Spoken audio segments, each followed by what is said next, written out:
Tiniyak ni House Speaker Martin Romualdez ang buong suporta ng Kamara sa mga irrigator at mga magasaka sa bansa para ibayo pang mapalakas ang sektor ng agrikultura.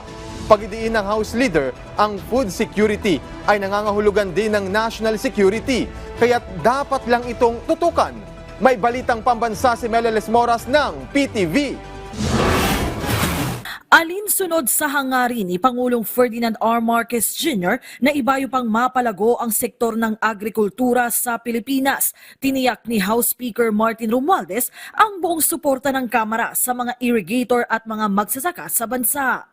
Sinabi ito ng House Leader sa ginanap na 2025 Nationwide NIA-IA Congress sa Laurel, Batangas na pinangunahan ni National Irrigation Administration o NIA Administrator Eduardo Guillen. Sa kanyang talumpati, binigyang diin ni Speaker Romualdez ang kahalagahan ng patubig sa pagsasaka, kaya personal daw niyang tututukan ang mga nakabinbing panukalang batas ukol dito. Kayong mga kasapi ng Irrigators Associations ay katuwang namin sa pagtataguyod ng food security ng ating bansa. At food security equals national security.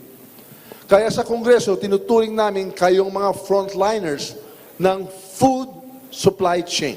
Sa hiwalay namang pagtitipo ng Prosecutors League of the Philippines sa Pasay City, siniguro rin ni Speaker Romualdez na patuloy na susuportahan at palalakasin ng Kamara ang National Prosecution Service.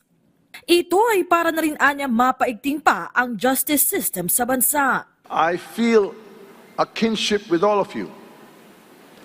I may not have chosen the courtroom's path that many of you walk every day, but I understand and deeply respect the discipline and sacrifice and the silent courage it takes to pursue justice, case after case, day after day.